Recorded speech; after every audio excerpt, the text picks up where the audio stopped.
Hello. Thank you very much for everything you do. As I'm sitting here, and every day I think about how I jump in. And when I jump in a good place of contrast. And just like that previous young woman that sat here, it's the same thing for me. Once I realized that I was free, and I realized that I have power, I leave my corporate job and build my own business, just like as her. The money has not flown, but I know it's coming. Very briefly here, I want to ask everyone, it isn't necessary to leave where you are to get and feel what you want. But when you believe that someone else is holding all the strings and you seek freedom, then you have to get away from the string holders in order to find freedom, and sometimes it's a sort of rough ride. There is another way. You could perceive them as they really are, as irrelevant to the abundance that flows to you, and you could stay in the benefit of the momentum that they already have established. Okay. Well, which I considered before I did what I did, but the place was it was a very negative place for me. We understand, but we still want to say to you, this is a basis of what's coming next. We still want to say to you that sometimes people say to us, I'm having a negative time here at this work or in this house or with this person. Do you think I should leave? And sometimes we can feel clearly that the path of least resistance is someplace else. But often we say, if you're leaving this place because there is contrast or unwanted, then you better get out of town too.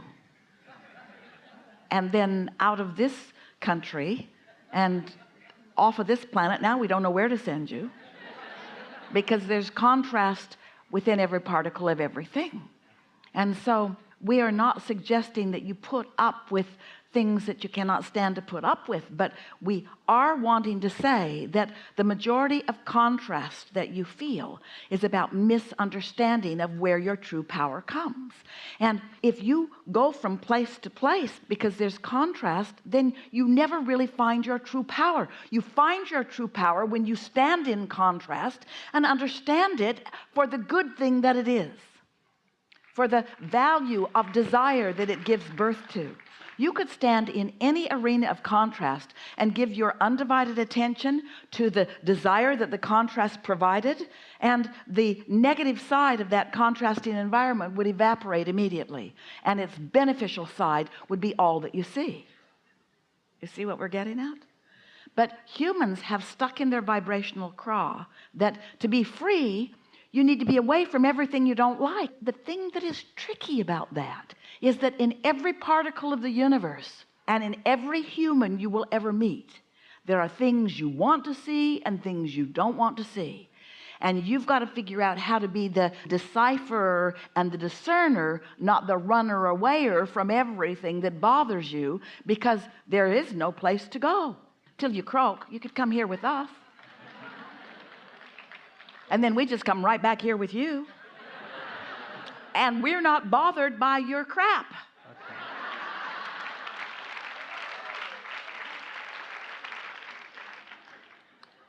Well, something to think about. yes. We were just giving this to you by way of letting you know that we're not going to assist you in arguing for any limitations. Happy to talk to you about anything you want to talk about, though. Well, then let's talk about the second thing I would like to talk about. If the first is resolved?